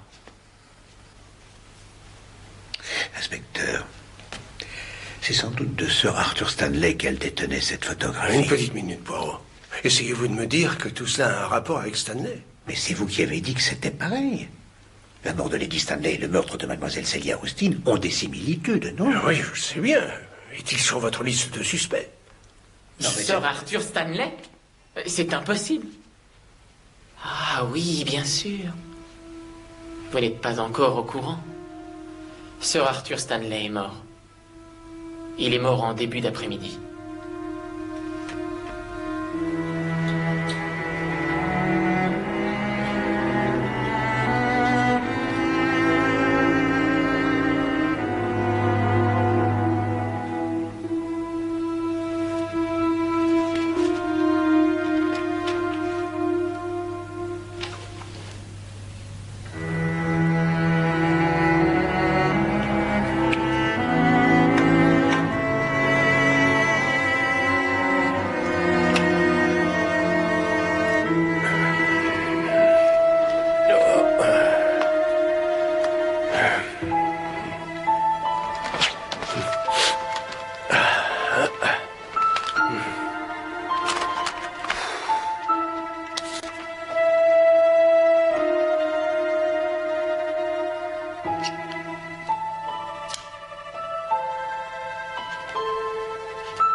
Ça sert alors.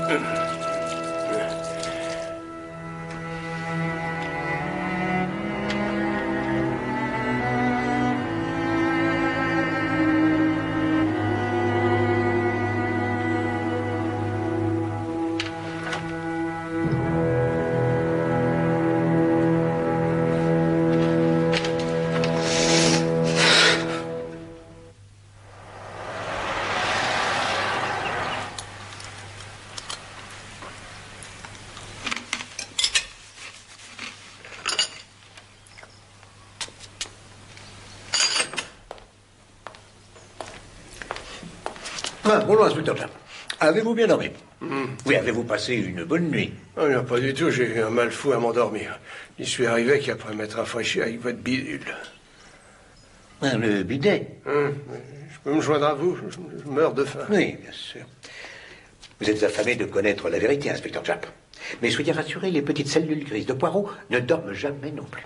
Et cette affaire est enfin résolue. Ah oui? Oui. Vous devez libérer au plus vite M. Colin McNabb. Il est le seul à ne pas avoir pu tuer Patricia Lane car il était en prison. Mais il y a également Nigel Chapman, il était avec nous. Oh. Vous me pardonnerez, inspecteur Japp? Changez votre cravate parce que je vois là une tache de graisse. Ah, désolé, mais je n'en ai pas d'autre.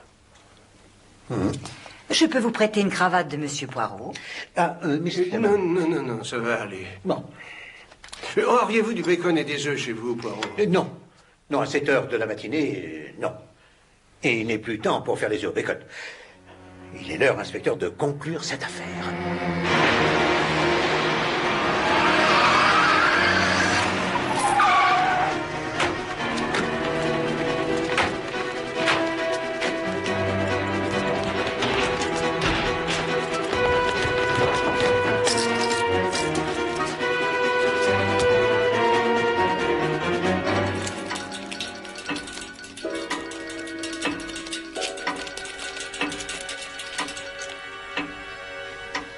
Il n'y a aucun mystère sur l'identité de la personne qui a subtilisé certains objets du 26 Hickory Road, ni sur le pourquoi.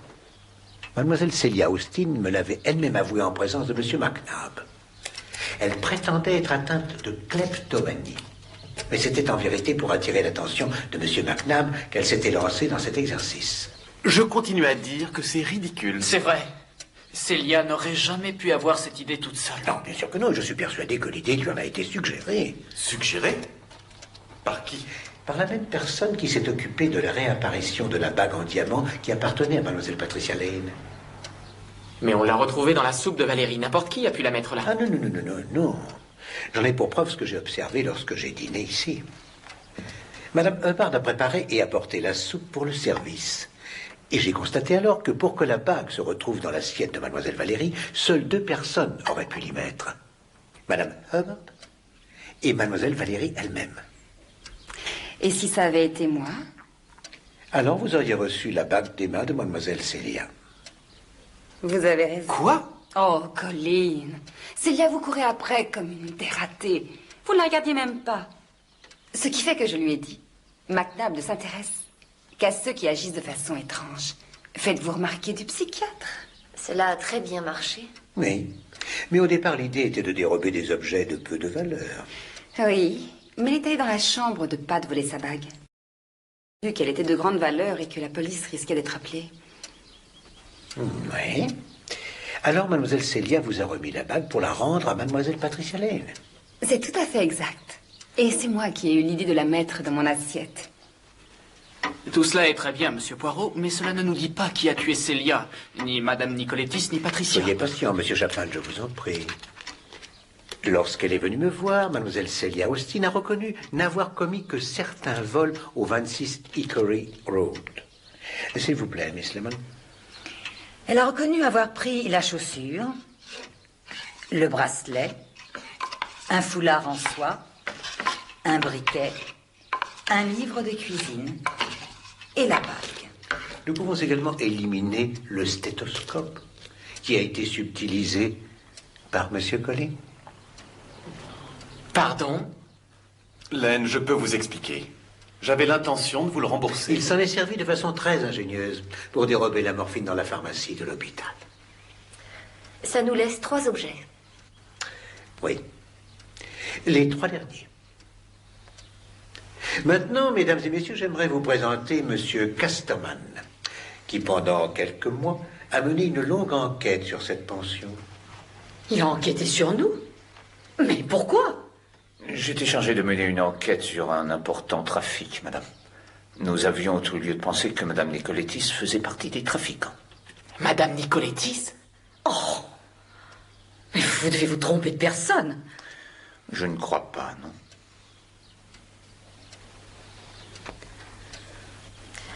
Il a raison, madame. Sally? Je travaille pour monsieur Casterman.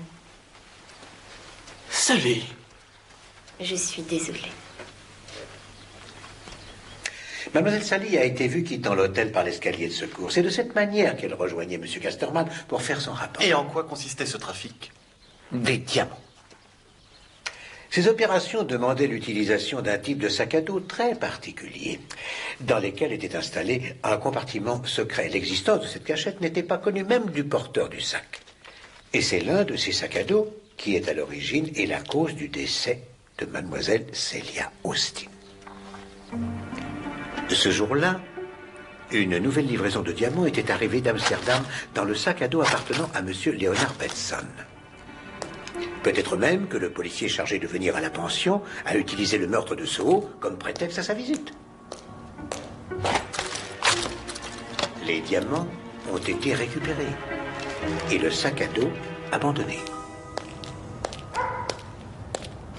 Mais notre trafiquant avait aussi une autre préoccupation, celle de ne pas se faire voir. La solution était très simple. Il dévissait certaines ampoules dans les communs de l'hôtel. Ah, bonsoir, monsieur l'agent. C'est ainsi qu'il a pu ne pas se faire remarquer par le policier. Les jeunes gens vous attendent si vous voulez bien me suivre.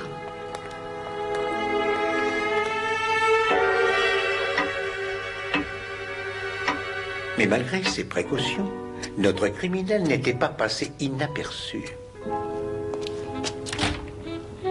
Mademoiselle Célia Austin avait une chambre qui donnait sur la chaufferie où avait été trouvé le sac à dos. De sa fenêtre, elle avait tout vu. Et je présume qu'elle a cru que la personne qu'elle avait vue était également responsable des autres vols. C'est exact. Le soir où elle est morte, elle nous a dit qu'elle savait qui c'était et qu'elle lui avait parlé. Et c'est pour cette raison, mesdames et messieurs, que mademoiselle Celia Austin a été tuée, parce qu'elle devait être réduite au silence. La meilleure façon de s'assurer de ce silence, c'était pour le tueur de tirer avantage de la morphine que M. Colin McNabb avait détournée de la pharmacie de l'hôpital.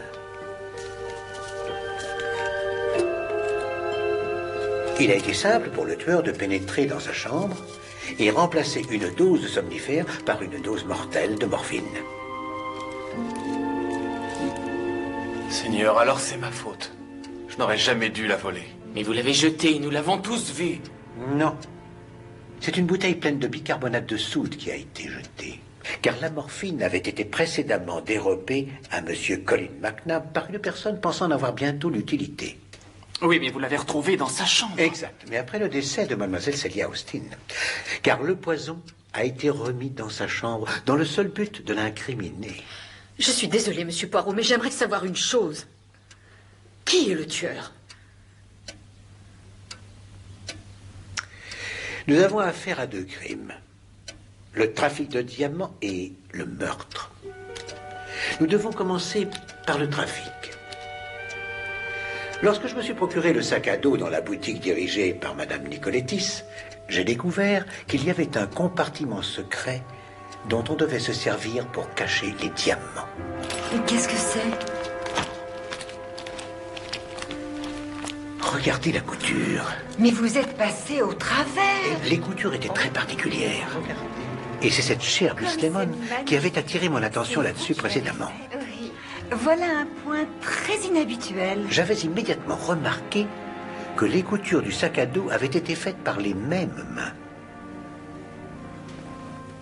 Les vôtres, mademoiselle Valérie. Votre poste dans la maison de mode vous permet souvent de voyager à l'étranger, n'est-ce pas? Vous avez également une connaissance des diamants que j'ai trouvée des plus révélatrices. Par exemple, vous avez su immédiatement la valeur de la bague appartenant à mademoiselle Patricia Lane. Non, c'est faux. Vous vous trompez. Laissez-la donc tranquille. Je n'ai tué personne. Non, pas de vos propres mains, non. Et je ne crois pas que cela soit dans votre nature. Mais vous n'étiez pas seule, n'est-ce pas, mademoiselle? Elle avait un complice? Oh oui, inspecteur Chapp. Madame Nicolettis était la tête pensante du trafic, comme l'a dit M. Casterman, mais elle avait plus d'une jeune personne impliquée dans son affaire. Et qui avait-il d'autre? Nous avons eu un indice lors du 3e assassinat. Un indice coincé sous l'ongle de la victime. Vous souvenez-vous de ce que c'était? Un cheveu roux. Oh. Oh. Vous croyez que c'est moi? Je n'ai rien fait du tout. C'est sans importance. Car mademoiselle Patricia Lane a été attaquée par derrière. Il lui a donc été impossible physiquement, ne serait-ce que de toucher les cheveux de son assaillant. Et alors, que voulez-vous dire? Je vous l'ai déjà dit une fois, monsieur Colin. Ce sont toujours les petites erreurs que commettent les criminels sans le savoir qui nous ouvrent les portes de la psychologie et nous mènent jusqu'à eux. Ce qui se vérifie une fois encore ici. Le cheveu trouvé sous l'ongle de la victime est l'acte d'un homme trop intelligent, trop audacieux. Et cet homme a passé la majorité de sa vie à garder un secret, prêt à tout pour qu'il ne soit pas révélé. C'est ce secret qui l'a poussé à agir avec plus d'audace et donc plus de danger. Il n'a pas pu s'arrêter. Non. Allant jusqu'au meurtre. Et d'accord, mais qui est-ce, Poirot? De qui êtes-vous en train de parler? Je vous parle du jeune homme qui est sur cette photographie, inspecteur Jopp. Quelle photographie? Cette photographie que j'ai trouvée sur mademoiselle Patricia Lane hier soir et qui est à l'origine de sa mort. Mademoiselle Patricia Lane était une admiratrice de Sir Arthur Stanley. Et c'est en lui rendant visite à l'hôpital qu'elle est tombée sur un album duquel elle a retiré cette photographie. Pourquoi a-t-elle pris précisément cette photographie? Parce qu'elle a vu dessus, à son grand étonnement, le fils de Sir Arthur Stanley. Et que ce jeune homme habite au 26 Hickory Road sous un nom d'emprunt. Un nom d'emprunt? Alors qui est-ce? Eh bien, après avoir nettoyé le sang qui était sur une partie de la photographie et qui dissimulait le visage de cette personne, j'ai pu enfin me rendre compte que c'était vous, Monsieur Chapman.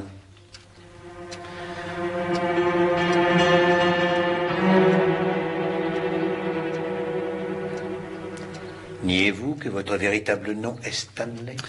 Enfin, Monsieur Poirot, ce n'est pas un crime de changer de nom, vous savez. Non, Monsieur Stanley, là n'est pas votre crime. Par ailleurs, il y a un petit détail que vous oubliez. J'étais chez vous quand Pat a été tué. Non. Lorsque vous étiez chez moi, mademoiselle Patricia Lane avait déjà été assassinée. Vous êtes venu chez moi me raconter une histoire inventée de toutes pièces. Vous avez prononcé le nom de Patricia à 3 reprises pour nous convaincre que vous conversiez bien avec elle. Allô, Patricia? Pourquoi faites-vous cela, Mitchell? Je vous ai dit que je venais ici, Pat. Monsieur l'inspecteur est là. Parlez-lui, Patricia. D'accord. Monsieur l'inspecteur. Mais vous ne parliez pas du tout avec elle. Parce que la pauvre jeune fille était déjà sans vie dans sa chambre. Oui, oui, ici Jap. Monsieur l'inspecteur, je sais qui a tué Célia. Mais il n'était pas très difficile de contrefaire sa voix. L'autre jour, je les ai vus. Avec le poison. Mais alors, qui était à l'autre bout du fil? Je passais devant la chambre de Colline. C'est impossible, inspecteur,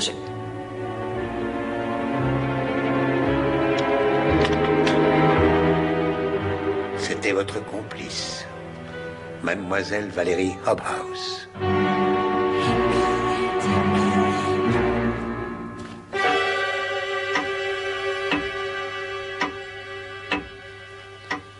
Je ne suis pas complice de tout. Pas du meurtre. Le meurtrier, c'est lui. La ferme, tu es folle. Je suis désolée, Nigel, mais je n'en peux plus. Il n'a aucune preuve. Tu ne vois pas qu'il n'a rien contre nous? Non.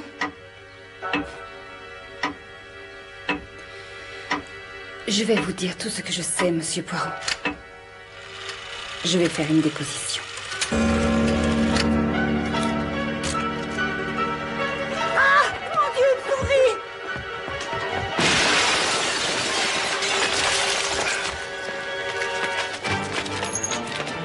Attrapez-le!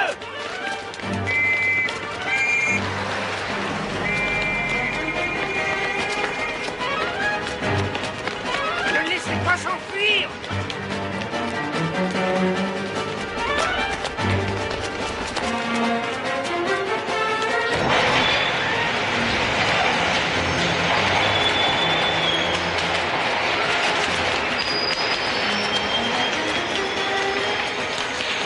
Il est coincé, allez-y! Il ne doit pas nous échapper!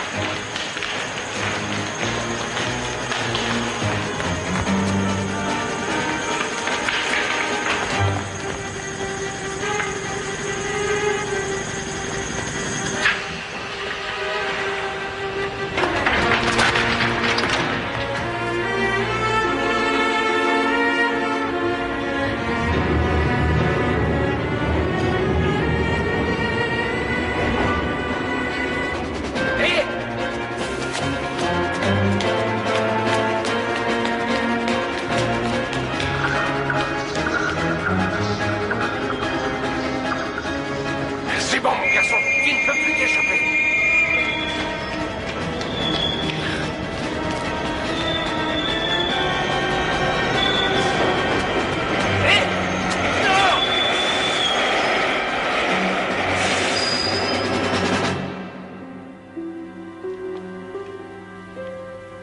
Nous sommes rassemblés en cette triste occasion pour rendre un dernier hommage à un homme dont la vie a été tragiquement écourtée. Mais cet homme restera dans le cœur de ceux qui ont cru en lui. Pour tous ceux à la recherche de la justice, Sir Arthur Stanley sera toujours avec eux. Veuillez vous lever, je vous prie.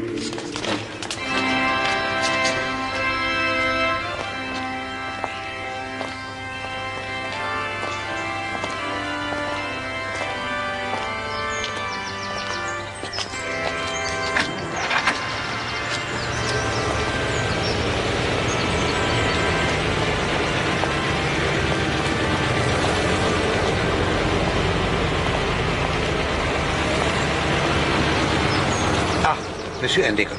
Monsieur Poirot. Avez-vous réfléchi à ce que je vous ai dit? Oui. Et je ne vois aucune objection à vous remettre ceci, monsieur l'inspecteur.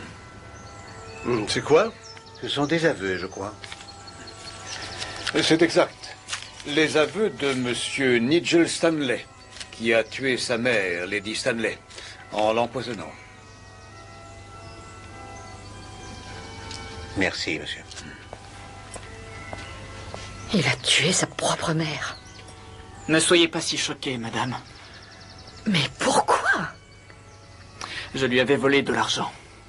Beaucoup d'argent. À plusieurs reprises. Elle menaçait de me dénoncer à la police si je recommençais. J'ai dû l'en empêcher. Je savais qu'elle allait me dénoncer. Et votre père savait que c'était vous? Il m'avait fait rédiger des aveux. Et au cas où mon nom apparaîtrait dans une affaire criminelle, quelle que soit cette affaire, ces aveux devaient être remis à la police. Et c'est pour cette raison que vous avez changé d'identité. Allez présenter un dernier hommage à votre père. C'est gentil de m'avoir amené ici, inspecteur. Mais je n'ai d'hommage à rendre à personne.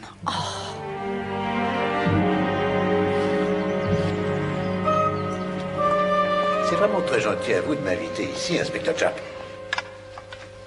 Et après être resté presque une semaine chez vous, c'est le moins que je puisse faire que de vous offrir un bon déjeuner. Pour vous changer de... Oui, enfin, pour goûter un plat bien de chez nous. Et cette bonne Madame Japp rentre aujourd'hui, alors? Oui, vers 15 heures. Ah, ouais. Voilà. Voilà ce que moi, j'appelle de la nourriture. Ça, c'est de la purée de pommes de terre, et ça, des petits pois. Oui. Mais nous, on appelle ça des pois cassés. Vous allez adorer. Et ceci, c'est le plat de résistance. Des boulettes. Des boulettes? Oui, c'est ça. Et il y a une gelée pour finir. Une gelée? Oui, oui, c'est un dessert typique de... Tout cela est tragique, inspecteur Japp. Non, non, c'est très bon. Je ne peux rien toucher de cette merveilleuse nourriture. Quoi? Et pourquoi? Parce que je suis atteint d'une allergie aux boulettes. Une allergie? Oui. Je ne sais pas comment vous dites ici, mais en Belgique, c'est connu sous le nom de... la phobie des boulettes. Je n'ai jamais entendu ça. Je suis désolé, j'aurais dû vous prévenir, bien sûr. Je reconnais que c'est quand même contrariant. Oui, c'est... Enfin, vous goûterez à ma gelée. Vous n'avez pas la phobie de la gelée, au moins? Non.